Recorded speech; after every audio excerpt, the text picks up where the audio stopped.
Hello नमस्कार, this is Rishabh Singh and welcome you all on current affairs अड्डा 247। आप सबको पता है दोस्तों कि जस्टिन ट्रूडो जो कि कनाडा के प्राइम मिनिस्टर हैं, ये लास्ट एक साल से ये क्लेम लगा रहे हैं, ये क्लेम कर रहे हैं या ये एलिगेशन लगा रहे हैं कि हरदीप सिंह निज्जर, इनकी किलिंग में इंडियन गवर्नमेंट का डायरेक्टली इन्वॉल्वमेंट है।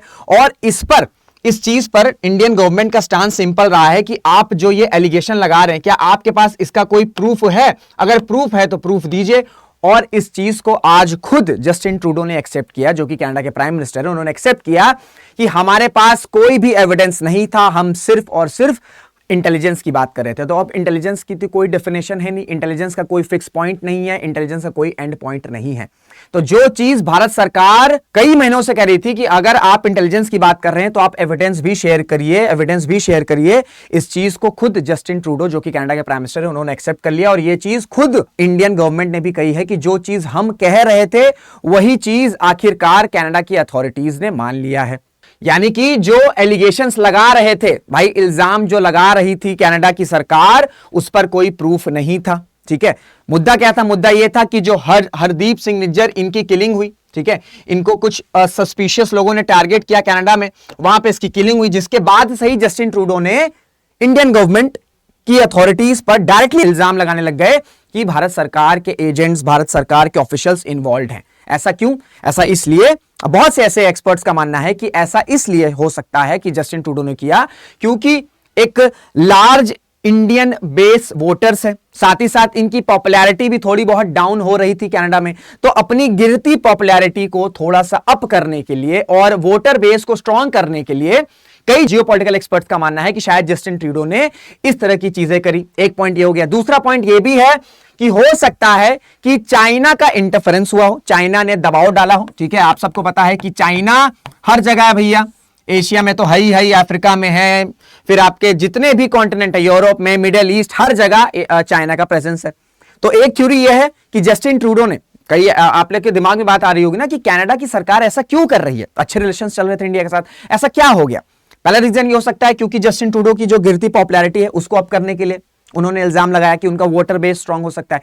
दूसरी थ्योरी ये है या बहुत से जियोपॉलिटिकल एक्सपर्ट्स का मानना है कि चाइना का भी इंटरफेरेंस हो सकता है, क्योंकि आप सबको पता है कि चाइना भारत का सबसे बड़ा कॉम्पिटिटर है, एक थ्रेट मानता है। तो यह चीज भी हो सकती है कि भैया चाइना ने इंटरफियर किया हो और चाइना ने बोला हो कि भाई आप जो है इस तरीके के एलिगेशंस लगाइए। अब एलिगेशंस लगाए गए, सबसे इंपॉर्टेंट चीज है कि उसमें प्रूफ नहीं था। भारत सरकार भी कह रही थी कि यदि आपके पास प्रूफ है तो आप प्रूफ दीजिए, हम प्रूफ के साथ इस चीज को रिजॉल्व करने की कोशिश करेंगे। पर कनाडा का स्टैंड सिंपल था, हमारे पास, हम बस इल्जाम लगा रहे हैं, आप इन्वॉल्व थे, आप डायरेक्टली इन्वॉल्व थे, आपने मारा, लेकिन आपके पास कोई प्रूफ नहीं है। ये खुद आज कनाडा की सरकार ने एक्सेप्ट कर लिया। अब आगे बढ़े, उससे पहले हम ये समझेंगे कि हरदीप सिंह निज्जर ये कौन है, जिसके बाद से देखिए 2023 से ही जो रिलेशन है इंडिया कनाडा के, मतलब लास्ट ईयर से ही जो कनाडा और भारत के रिलेशंस थे वो कहीं ना कहीं खराब हो रहे थे। लेकिन इस इंसिडेंट के बाद, ठीक है, इस इंसिडेंट के बाद जो रिलेशंस थे वो काफी ज्यादा खराब हो गए, क्योंकि कनाडा की अथॉरिटीज ने डायरेक्टली इल्जाम लगाया भारत सरकार पर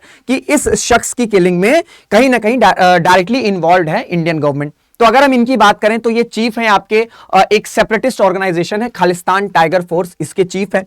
भारत सरकार ने ये बोला है कि ये ऑर्गेनाइजेशन और हरदीप सिंह निज्जर, ये पूरी ऑर्गेनाइजेशन कहीं ना कहीं ऐसी एक्टिविटीज में इन्वॉल्व है, ठीक है, ऐसी एक्टिविटीज में इन्वॉल्व है जो भारत की सिक्योरिटी को थ्रेट करती है, जो भारत की इंटीग्रिटी पर डायरेक्ट चैलेंज करती है। तो इस वजह से NIA, that is national investigation agency, इन्होंने कैश रिवॉर्ड भी रखा है। इसी के साथ साथ साल 2018 में जो पंजाब के फॉर्मर चीफ मिनिस्टर थे, that is captain Amarinder Singh ji, इन्होंने एक वांटेड की लिस्ट दी थी। ठीक है, एक वांटेड की लिस्ट दी थी किसको? कनाडा की गवर्नमेंट को। कनाडा की गवर्नमेंट को एक वांटेड की लिस्ट दी थी, जिस लिस्ट में हरदीप सिंह निज्जर का नाम था। इसके बाद ये पाकिस्तान भी गए हैं। हरदीप सिंह निज्जर की बात करें तो पाकिस्तान भी गए हुए थे। इसके बाद जो फार्म लॉज हुए थे, जब फार्म लॉज पास हुए थे, उसके बाद जो प्रोटेस्ट हुए थे, तो भारत सरकार ने यह कहा था कि ये शख्स और ये ऑर्गेनाइजेशन कहीं ना कहीं कुछ ऐसी एक्टिविटीज में इन्वॉल्व हो रही है जो भारत के एटमॉस्फेयर के, भारत के लॉ एंड ऑर्डर को कहीं ना कहीं चैलेंज करता है। तो इस वजह से इस वजह से ये जो शख्स हैं ये कहीं ना कहीं डायरेक्टली भारत की सोवरेनिटी को चैलेंज कर रहे हैं। इस वजह से ये जो इनकी टारगेटेड किलिंग हुई, इसके बाद कनाडा की सरकार को एक मौका मिल गया कि वो भारत सरकार पर विदाउट एनी प्रूफ एलिगेशन लगा सकती है। ये चीज हुई। अब क्या सामने निकल के आ रहा है, एक तो ये जस्टिन ट्रूडो ने एक्सेप्ट कर लिया कि भाई हमारे पास कोई प्रूफ नहीं है। अब एक और चीज क्या हुई, वॉशिंगटन पोस्ट ये कहता है कि अखबार है, यूएस बेस्ड अखबार है, ये अखबार ये कहता है कि सोर्सेज ने कैनेडियन अथॉरिटीज ने सीक्रेटली जो भारत के नेशनल सिक्योरिटी एडवाइजर हैं, that is Ajit Doval sir, उनको यह बताया है, उनको यह बोला गया है कि एक सीनियर रॉ ऑफिशियल और भारत के home minister that is Amit Shah, ये लोग कहीं ना कहीं इन्वॉल्व हैं कोवर्ट ऑपरेशंस में। ठीक है, कोवर्ट का मतलब होता है सीक्रेट ऑपरेशंस में कहीं ना कहीं इन्वॉल्व हैं, और ये लोग क्या कर रहे हैं, ये लोग वायलेंस फैला रहे हैं कनाडा में। ये एक बड़ा खुलासा कर रहा है कौन सा अखबार, वॉशिंगटन पोस्ट।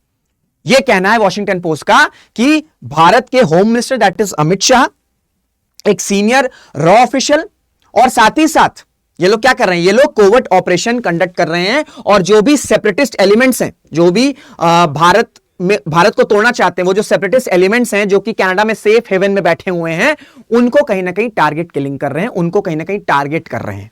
और साथ ही साथ एक गैंग का भी मेंशन किया, दैट इज बिश्नोई गैंग।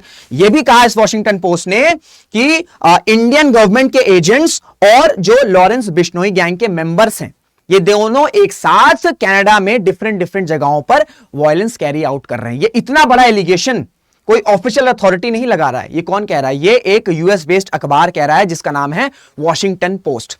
अब वॉशिंगटन पोस्ट की बात करें तो वॉशिंगटन पोस्ट को ओन कौन करता है, ओन करते हैं जेफ बेजोस। अभी सेल आई होगी ना, Great Indian Festival sale Amazon की, आप लोग ने भर के शॉपिंग करी होगी। आगे अभी दिवाली सेल आएगी, न्यू ईयर सेल आएगी, और इस तरह सेल आती रहती है, और हम लोग अमेज़न से प्रोडक्ट्स खरीदते रहते हैं।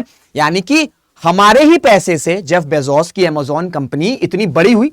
ठीक है, उसमें भारत की कस्टमर का एक बहुत इंपॉर्टेंट रोल है इन मेकिंग अमेज़न, जो कि आज है इतनी बड़ी कंपनी। और उसके ओनर का जो अखबार है वॉशिंगटन पोस्ट, वो इस तरह की एलिगेशंस लगा रहा है, वो भी भारत के होम मिनिस्टर और रॉ के सीनियर ऑफिसर पर। और यह कहा जा रहा है कि ये दोनों अथॉरिटीज एक गैंग के मेंबर्स के साथ लिंक करके कोवर्ट ऑपरेशंस कंडक्ट करा रहे हैं। तो यानी कि भारत का पैसा भारत के अगेंस्ट ही यूज हो रहा है। अब क्योंकि अमेज़न का इतना स्ट्रॉन्ग प्रेजेंस है, तो बहुत से एक्सपर्ट्स का यह मानना है कि हो सकता है कि जो जेफ बेजोस हैं वो इंडियन मार्केट को बेनिफिट करने के लिए, इंडियन मार्केट से और बेनिफिट करने के लिए यहां की पॉलिसीज को, भाई ऑब्वियसली बात है ना, बिजनेसमैन, कोई भी बिजनेसमैन वो पॉलिसीज को सिंपल चाहेगा। तो सरकार अगर पॉलिसीज को टफ बनाएगी, ठीक है, उसे थोड़ा सा स्ट्रिंजेंट करेगी, तो जेफ बेजोस या जो भी अदर बिजनेसमैन है वो ये चाहेगा अपना इंफ्लुएंस का इस्तेमाल करके कि ये सारी पॉलिसीज थोड़ी सी स्मूथ रहे, सो दैट इनका बिजनेस अच्छे से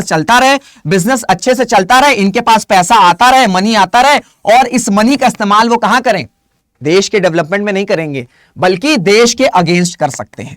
तो बहुत से एक्सपर्ट का यह मानना है, जियोपॉलिटिकल एक्सपर्ट का मानना है कि क्योंकि पॉलिसीज को स्मूथ करने के लिए जो जेफ बेजोस हैं या जो भी इस तरह के इन्फ्लुएंशियल बिजनेस पर्सन होते हैं, वो अपनी इंफ्लुएंस का इस्तेमाल कर सकते हैं, लॉबी कर सकते हैं। अब देखिए, इन सब चीजों का इंपैक्ट ये हो रहा है। ठीक है, ये जो जस्टिन ट्रूडो इल्जाम लगा रहे हैं, फिर एक्सेप्ट भी कर रहे हैं, खुद ही इल्जाम लगा रहे हैं, खुद ही एक्सेप्ट कर रहे हैं कि हमारे पास कोई प्रूफ भी नहीं है।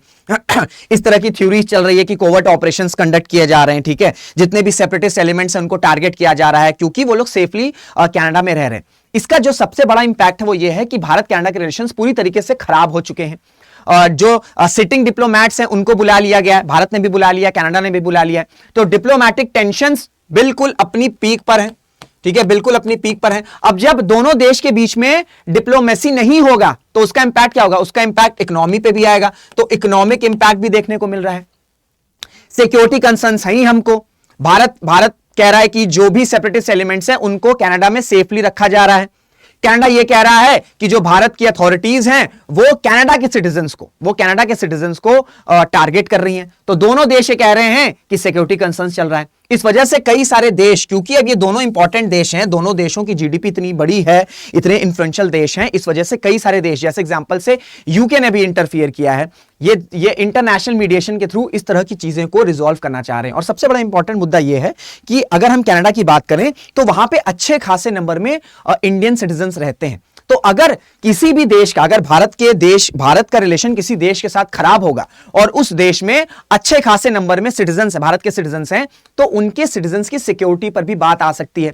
हो सकता है कि जो वीजा के रूल हैं वो और टफ हो जाएं, हो सकता है कि वहां पर उनके अगेंस्ट डिस्क्रिमिनेशन होने लगे, हो सकता है वहां पर उनके अगेंस्ट कुछ टारगेटेड अटैक्स होने लगे, तो कुछ भी हो सकता है, ठीक है, कुछ भी हो सकता है। तो इस वजह से ये जो मुद्दा है ये बहुत गंभीर है और इसे रिजॉल्व करने की बहुत ज्यादा जरूरत है। और अभी अगर हम बात करें अभी प्रेजेंट टाइम की, तो कोई फ्यूचर नहीं है, अभी कोई प्रेडिक्ट नहीं कर सकता है कि किस तरीके से भारत और कनाडा के रिलेशंस इंप्रूव हो सकते हैं, क्योंकि अभी डिप्लोमैट्स को बुला लिया गया है, एलिगेशंस पे एलिगेशंस लगाए जा रहे हैं, कनाडा की तरफ से खुद ही एलिगेशंस लगा रहे हैं, खुद ही मान भी रहे हैं, तो अभी कोई भी फ्यूचर पे कहा नहीं जा सकता है। ये एक अपडेटेड स्टोरी है, इसमें जो जो भी अपडेट्स होंगे आपको इस चैनल पर मिलते रहेंगे। तो इसी वजह से चैनल को सब्सक्राइब जरूर कर लीजिएगा एंड आई होप आपको ये जो सेशन है, जो क्लास है, ये इंफॉर्मेटिव लगी होगी। अगर ऐसा होगा तो उसे शेयर जरूर करिएगा फैमिली ग्रुप्स में या जिस भी टेलीग्राम ग्रुप में जहां भी आप एडेड हैं वहां पर भी इसे शेयर करिएगा और चैनल को सब्सक्राइब करिएगा, क्योंकि जो भी न्यूज, इस तरह की डेवलपिंग न्यूज आती रहेगी, जो भी अपडेट्स आते रहेंगे, हम इसको कवर करते रहेंगे। तो आई होप आपको सेशन इंफॉर्मेटिव लगा होगा। अगर ऐसा है तो शेयर करिएगा, लाइक करिएगा, कॉमेंट्स भी जरूर करिएगा। इसी के साथ क्लास को एंड करते हैं। Till then this is Rishabh Singh signing off. Jai Hind, जय भारत।